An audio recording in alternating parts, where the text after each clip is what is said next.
جنت اور دوزخ کا کنسیپٹ ہے کیا؟ آپ اس کو کیسے لیتے ہیں؟ وہ کہتے ہیں نا، عمل سے زندگی بنتی ہے، جنت بھی جہنم بھی، یہ خاکی اپنی فطرت ہے، نہ نوری ہے نہ ناری ہے۔ اچھے اعمال کریں گے تو وہ آپ کے ساتھ جائیں گے اور آپ کو ان کے ساتھ بند کر دیا جائے گا۔ اگر آپ برے اعمال کریں گے تو ڈیفینیٹلی آپ کو آگ کے ساتھ بند کیا جائے گا، آپ کو پے کرنا پڑے گا۔ آپ دیکھ لیں کہ جیسے میں نے صحابہ کہف کا بھی ذکر کیا تھا، کہ آپ دیکھ لیں کتنے 500 سال 700 سال یا 1000 سال جتنی دیر بھی وہ سوئے رہے، اس کے بعد اللہ تعالیٰ کی ذات نے قرآن پاک میں سورہ کہف میں دیکھیں بتایا جی کہ کیسے میں نے ان کی کروٹیں بھی بدلی۔ اس طرح ایک بادشاہ کا بھی ذکر ہے جو کہتا ہے جی کہ آپ مرے ہوئے آدمیوں کو یا انسانوں کو کیسے زندہ کر لیں گے۔ تو حضرت ابراہیم علیہ السلام نے جو نے بولا جی کہ آپ پرندوں کے ٹکڑے کریں، ان کا قیمہ کریں، پہاڑوں پر چھوڑ رہے ہیں تو وہ پرندے اڑ کر واپس آ جائیں گے جب آپ ان کو ان کے نام سے بتائیں گے۔ تو یہ ہمارا ایمان ہے، ایمان کا حصہ ہے کہ آخرت میں ہم نے دوبارہ زندہ ہونا ہے۔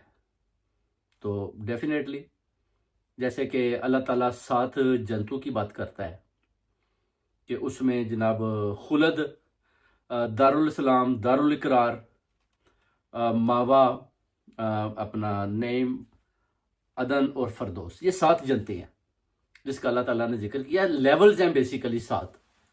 جیسے کہ آپ کہتے ہیں نا کہ ہم جیسے کہ گاؤں کے لوگ ہیں تو ڈیرا ہوتا ہے، حویلیاں ہوتی ہیں، تو حویلی میں وہ لوگ رہتے ہیں جو اپنا فیملیز ہوتی ہیں اپنی، جو ڈیرا ہوتا ہے اس پر سارے آ کر رہتے ہیں۔ جنت کا بھی ایسے ہی کنسیپٹ ہے، یعنی عرش مولا، اور وہ کہتے ہیں نا کہ اللہ کا رسول اور مجھے ماننے والے جو ہے نا میرے خاص ہیں، وہ میرے قبا کے نیچے رہیں گے، یہ بھی اللہ تعالیٰ فرماتا ہے۔ اور جو دوسرے ہیں وہ ایسے ہی ہیں جیسے کہ جنت میں ہم سب جا کر اگر جنت میں رہتے ہیں، ڈیرا ہے ادھر رہتے ہیں۔ اب جنت میں جب آدمی داخل ہو جاتا ہے تو ڈیفینیٹلی اس کو پہلے اگر اس نے اچھے اعمال نہیں کیے تو پہلے اس کو دوزخ میں ڈالا جائے گا، اس کے بعد جب اس کی سزا پوری ہو جائے گی تو پھر اس کو جنت کی طرف لے کر جایا جائے گا۔ مگر جنت میں جب آپ جاتے ہیں تو یہ بھی آپ دیکھ لیں کہ اگر کوئی غلطی ہو جاتی ہے دوبارہ تو پھر آپ دیکھ لیں حضرت آدم علیہ السلام کو بھی جنت سے اللہ تعالیٰ کی ذات نے نکالا۔